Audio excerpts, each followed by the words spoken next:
Well, for Spanish readers and audiences, democracia monitorizada is a strange sounding term. It's a neologism. It is a new concept to describe a very important historical change that is happening in the world of actually existing democracy. Once upon a time, for my parents and my grandparents, and for many in the previous generation, democracy meant, essentially, periodic elections within a territorial state, within a framework of law. But the central nervous system of democracy was periodic, free and fair elections with a multi-party system and a parliament and a government dependent upon that parliament. Sometime in the 1940s, there was the beginning of a major rethinking of democracy. We are rather unaware of the long-term consequences of that rethinking. Democracy has come to mean something much more than periodic elections. Nothing less, but something much more.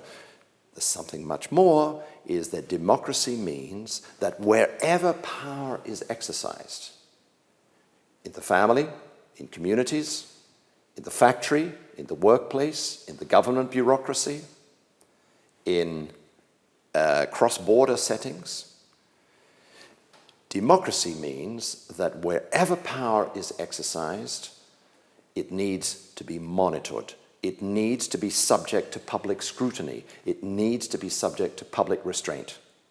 So the whole change of meaning of democracy is that democracy is much more than elections. It means that for the sake of equality, power should never be arbitrary, that nobody is entitled to sit on the throne of power like a king or queen, that accountability, transparency, openness are the essence of democracy. The restraint of arbitrary power is the core spirit of monitory democracy.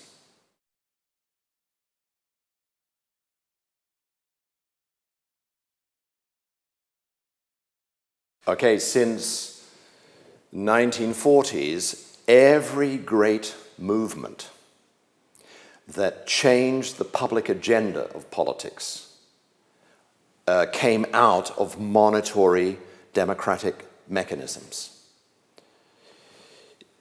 Roughly in order, the great movements are in the following series. First, there was the civil rights and human rights initiatives of the 1940s and the early 1950s. The struggle against racial segregation in the United States is the work of many monitory bodies, freedom rides, sit-ins, sing-ins.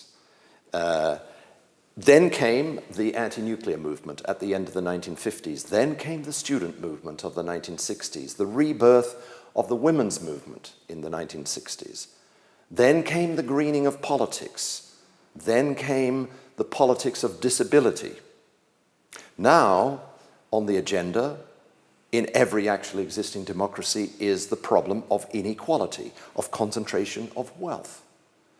These themes, and the publicity given to these themes, the politicization of all of these matters, came not from parties or parliaments or governments. They came from monitory mechanisms that blew the whistle on existing power relations. Monitory democracy is a dynamic, power-sensitive, probably the most power-sensitive form of democracy historically. So practically all of these initiatives are examples of monitory democracy in action. Monitory democracy is a way of life where there are many watchdogs and barking dog institutions, where arbitrary power is not cool, where arbitrary power is illegitimate. Citizens and their representatives are constantly caught up in a struggle for the equalization of power, for the prevention of corruption, for the prevention of untransparent power, for the exposure of invisible power.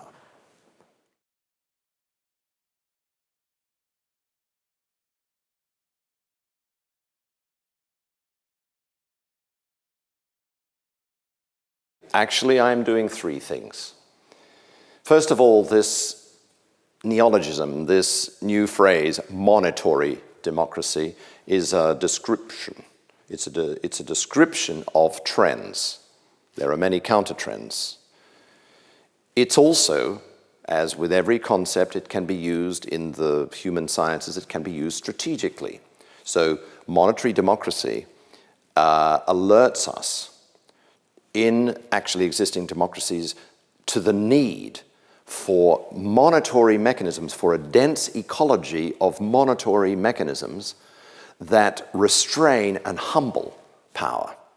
So, for example, in all of the public controversies of the last 6 or 7 years about banks and credit sector institutions, what we now know in Spain, as much as in Britain, as much as in the United States and elsewhere, is the lack of monitory mechanisms, in independent scrutiny mechanisms in the banking and credit sector. It was one of the key reasons why this sector nearly collapsed and has damaged every actually existing democracy on the face of the earth. So strategically, the whole idea of monitory democracy calls for the building by citizens and their representatives of new mechanisms for the restraint of arbitrary power. And then thirdly, the third use of the phrase monitory democracy is normative.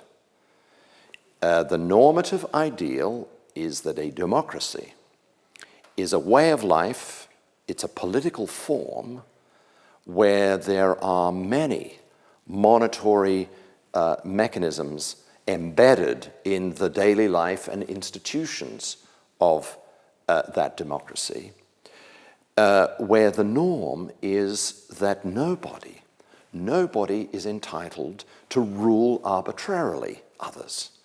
So the norm of monitory democracy is that wherever power is exercised, it should be subject to the principle of equality.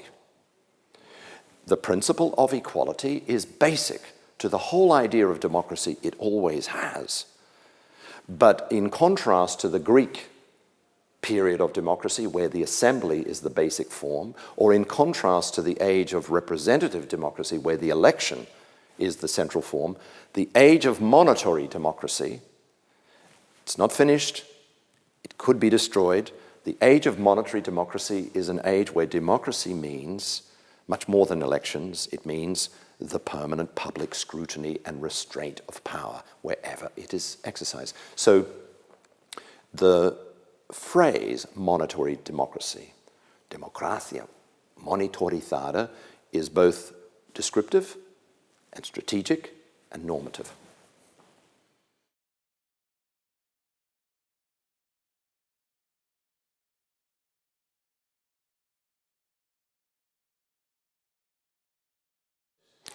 What you're describing is in fact the dysfunctions and the near collapse of electoral democracy. And one of the lessons of this Atlantic crisis that erupted in 2007, 2008, is that parties have lost most of their members. They have lost credibility, public credibility, that parliaments have not made key decisions. They have often rubber-stamped decisions. That governments have decided things, for example, austerity programs, and have imposed these large-scale programs on whole populations without the consent of the population.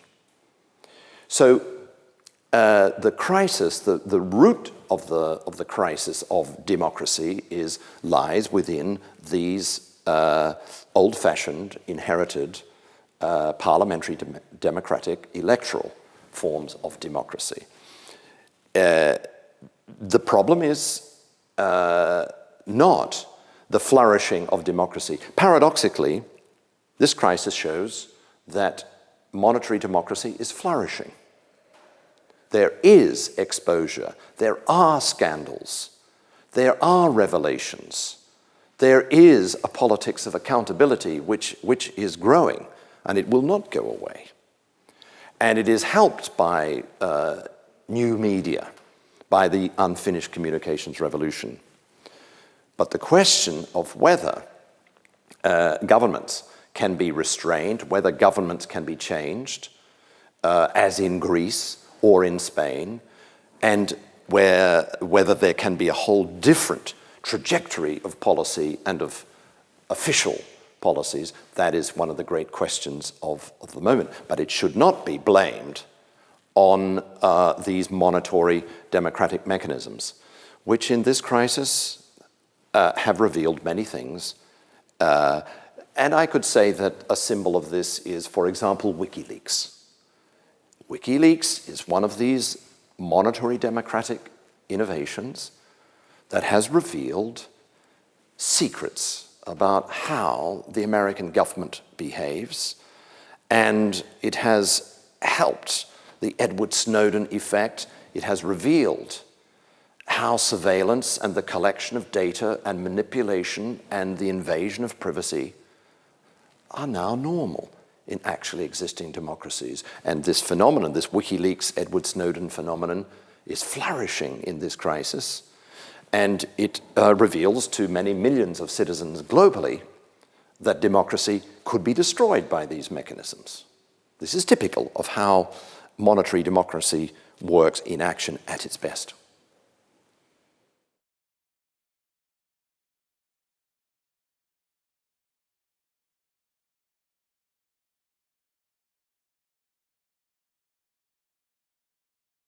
There is a temptation in our times to be nostalgic for Greece, for ancient, imaginary Greece, where democracy means that all people affected are involved in the decisions that affect their lives.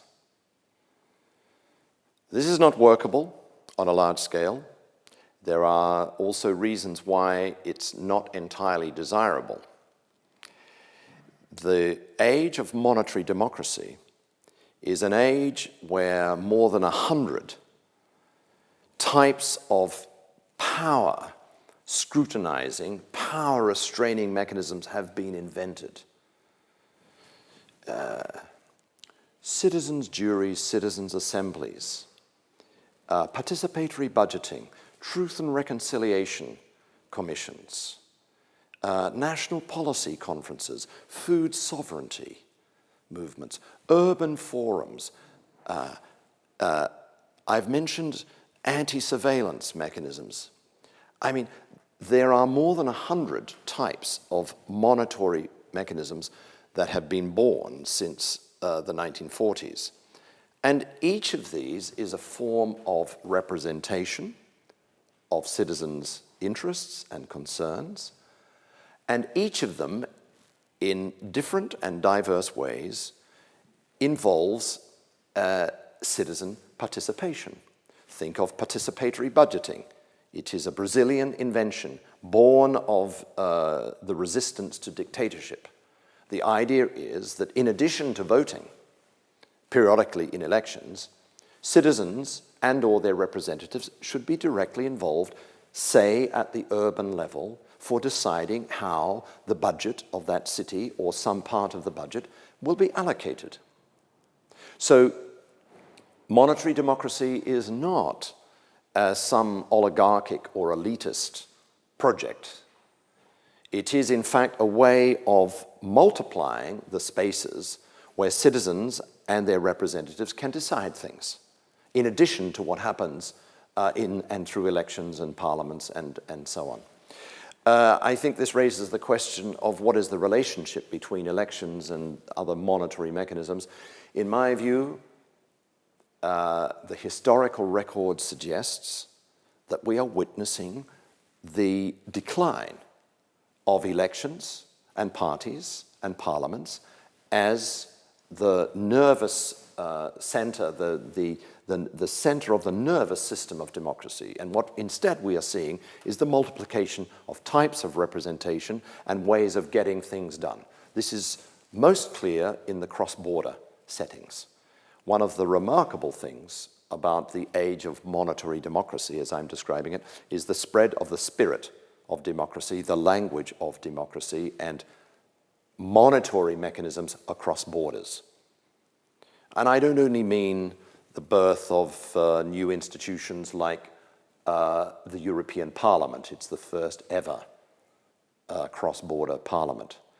I'm thinking of, for example, civic networks in the field of environment that seek to monitor and restrain environmental destruction. What we're witnessing is the multiplication of these cross-border, regional and global forms of democracy.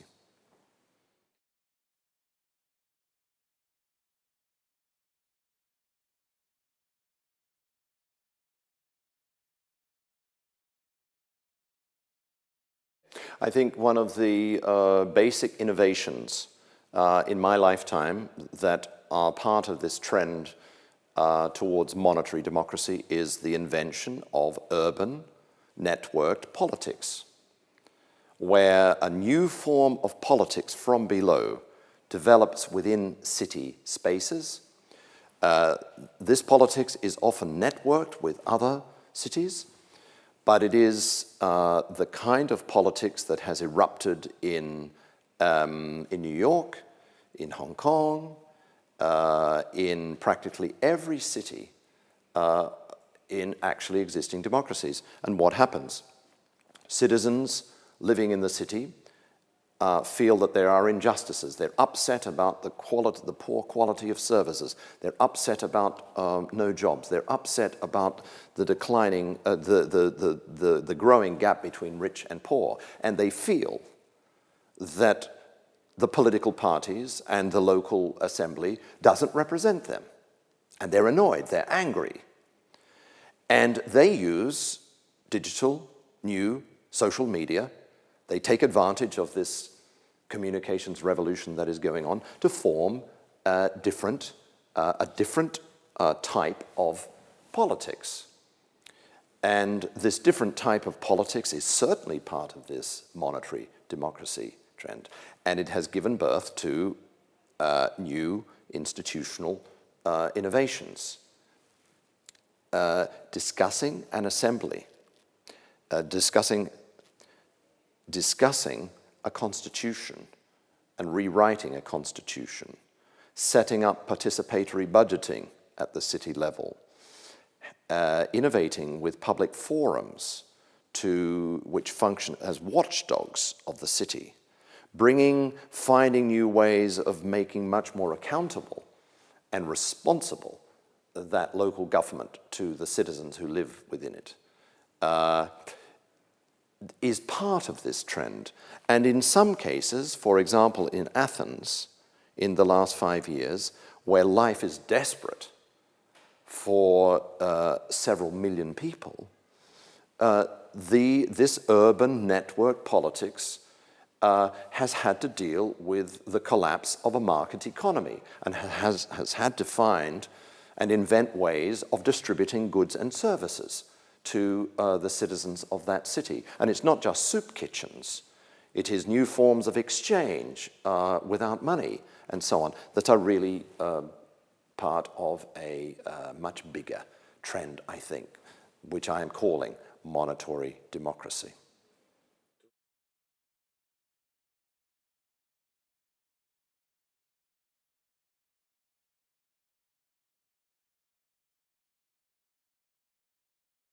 Well, I think the taxonomy of monitory mechanisms is complicated.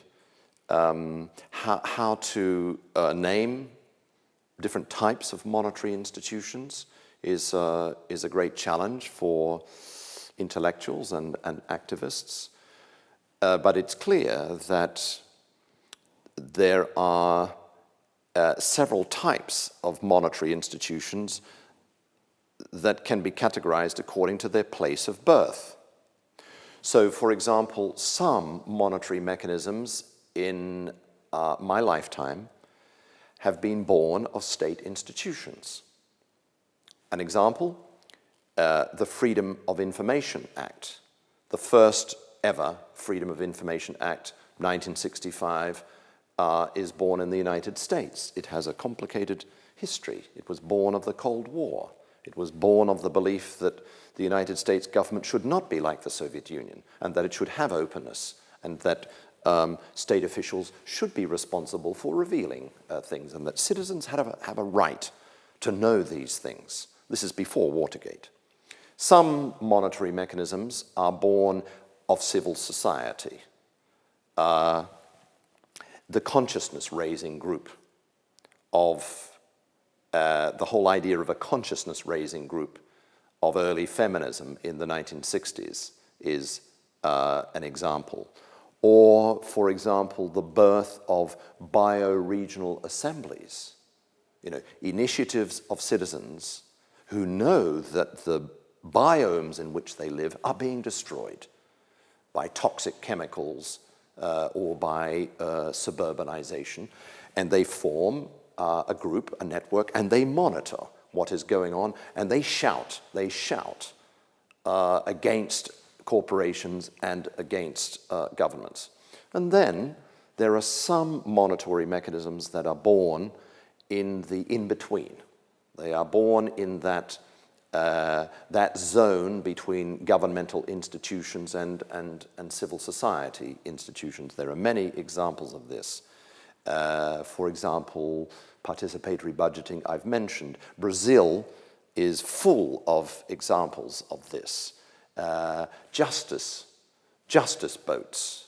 A justice boat is a boat that navigates the Amazon River, and on board the boat is a judge, a social worker, psychologist, policeman, doctor, citizens' advisors, and they go from village to village and they resolve conflicts. They also help local citizens to become aware and also to complain about their living conditions. This is somehow on the border of the two. And it should be remembered finally that this taxonomy, this problem of how to categorize monetary mechanisms must move beyond the territorial state. Because what we are witnessing is the expansion, the spread of the spirit of democracy beyond territorial boundaries. And this is important because the lives of citizens in every actually existing democracy within cities, for example, is increasingly shaped by cross-border, regional, and global tendencies, by chains of power that are largely unaccountable. Some of these chains of power that operate globally are extremely dangerous. I could mention the small arms trade. It is a global industry that is largely unmonitored. Most citizens don't know about it until war breaks out, for example, in Syria or, for example, in Iraq, where you can see that this global arms trade feeds the uncivil war, the tremendous violence and destruction. This is a problem for democracy, and there are, of course, monetary mechanisms that try to publicize these hidden chains of power. But a lot of unfinished business still remains in this field of cross-border power. The problem of how to map, of how to conceptualize, the problem of how to categorize monetary institutions is a serious intellectual and political problem. But one thing is clear. The ecology of democratic mechanisms is growing ever more complicated, and that is a good thing, because in the age of monetary democracy, whoever exercises power, whether at the household level or at the level of the United Nations, should be subject to restraint and publicity and accountability. That is the core descriptive and normative idea of monetary democracy.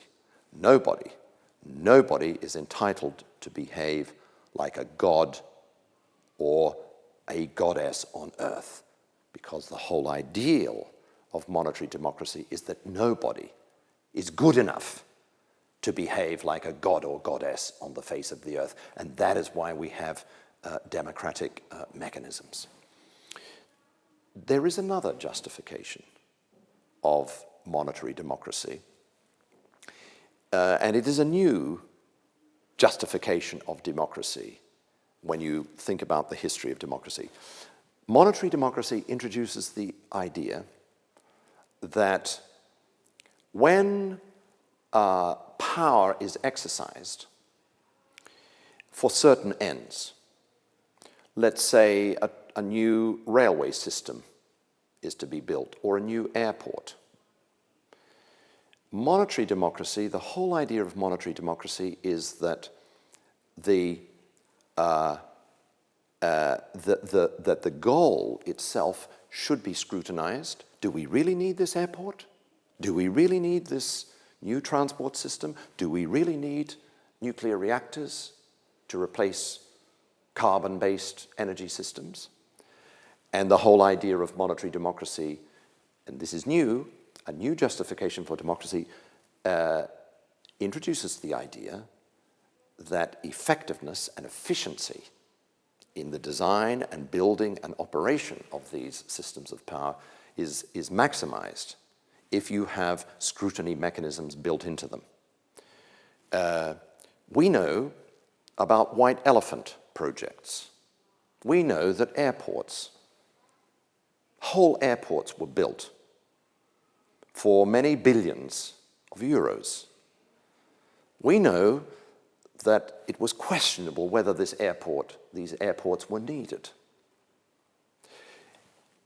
Typically, projects like that are built because there is no public discussion and no public restraint of those who invest and those who design and fantasize that these projects are needed.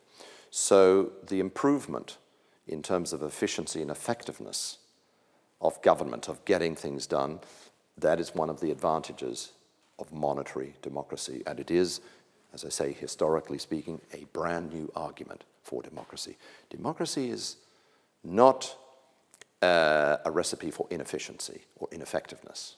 You know, the common complaint that democracy takes too much time and it brings too many voices. On the contrary, if you do not have monetary democracy mechanisms in action in these large mega projects, something will go wrong. An example, the new Brandenburg Airport in Berlin.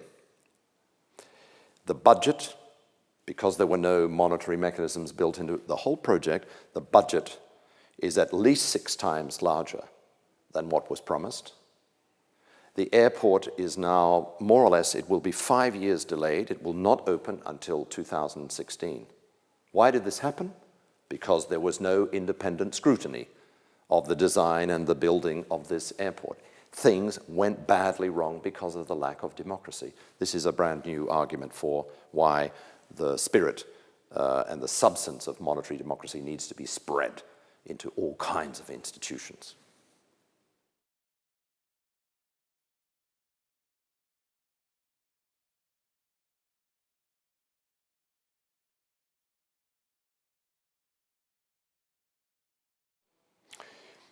Think of it this way. Every historical form of democracy is bound up with a mode of communications. So the ancient Greek democracies, assembly democracies, where male citizens gathered in public and voted with hands or by putting stones in a pot to raise taxes or to go to war, that form of democracy was grounded in orality. It was grounded in face-to-face public communication. And of course, it was complemented by written messages on papyrus and on messages laws carved into stone, and of course there were donkeys and horses that carried messages, but the main means of communication was orality. The age of representative democracy, where democracy, as happened from the 18th century, where democracy comes to mean periodic elections within a territorial state framework, a large territorial state framework, was a form of democracy in representative style that was bound up with print culture, with newspapers, books, pamphlets, letters, the novel. And interestingly, that age of representative democracy fell into crisis immediately after World War I in the 1920s and 1930s. It was almost destroyed, in part because of the coming of radio and television.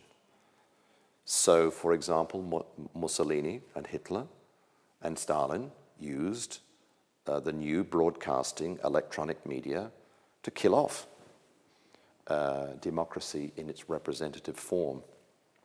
I think that monitory democracy, although it begins to happen before this digital networked communications revolution, monitory democracy belongs to the age of communicative abundance. It belongs to the age of the development of networks of digital information and information flows.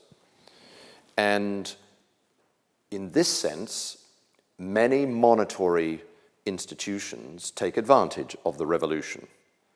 They take advantage of the fact that new information banks are now available, that there are databases that can be tapped where previously there were none, or that, for example, you can read in English the New York Times if you live in South Africa, or if you live in Tasmania, or if you live in Finland, where previously you could not do this. The communications revolution also provides tools for citizens to dig into hidden, private, previously private domains. Muckraking, as I say in the book, becomes chronic. Showing people the shit that happens behind closed doors. This is one of the gifts, the tools that the communications revolution gives to monitory democracy. Monitory democracy, in the age of monitory democracy, there are many new kinds of representation that happen. Not only elected representatives, but, for example, the Dalai Lama could not be the Dalai Lama, a global representative of goodness, of spirituality, of resistance to Chinese power. The Dalai Lama could not be the Dalai Lama without this infrastructure of communications. And no doubt, this communications revolution enables cross-border democratic mechanisms to be born. Many initiatives like Human Rights Watch or Amnesty or Greenpeace, these organizations are global organizations, and they produce global controversies. They help global publics to be born. They are all, so to say, the positive side of the relationship, this tight relationship between monitory democracy and the communications revolution. If you think the communications revolution is leading us to paradise, forget it. There are many dark things that are going on. I am not worried so much about whether Google is making us stupid, or whether the digital network information revolution is ruining our capacity for concentration. That we can't read a book anymore because we can't concentrate. We become attention deficit citizens. The empirical evidence for this is very questionable. And very often those claims rest upon some imagined golden era where once upon a time people were informed citizens and they concentrated for hours on reading newspapers and so on. This is nostalgia of a bad kind. But there are dark things going on. The formation of very large media firms with tremendous manipulative power, seductive power. Google is a symptom of this. It operates in 40 countries. Its whole business model is designed to dig into the very private, personal lives of people, to take that information and redistribute it to advertisers. And that company, Google, is involved in now attempts to develop what is called the Internet of Things. The introduction of robots, of micro-sensors into everyday life. So the whole Google vision of this communications revolution is of a world where when you open your fridge, the micro-sensor, which is linked to a whole Google network, will tell you that your milk is running out in the fridge or that your vegetables need to be replaced. The whole Google vision is of robotic cars, of robots delivering packages to our door. The whole business model of Google and of other companies, large media conglomerates, is a kind of organized spying on people. They spread the logic of surveillance into people's lives. Surveillance is not the same as monitoring. Surveillance is when some organization collects information about you and keeps it private and uses that information for manipulative purposes. The symbol is the National Security Agency or the Five Eyes surveillance system or Google's algorithm, where it sells products to you because it knows how many clicks you have made and where. This is a vision of a future where democracy plays no role. If you think about it, just to take this example of the dark side of this communications revolution, we are heading potentially to a world where public monitoring of power disappears and where everything is decided by Google or the National Security Agency. Imagine what kind of world this would be.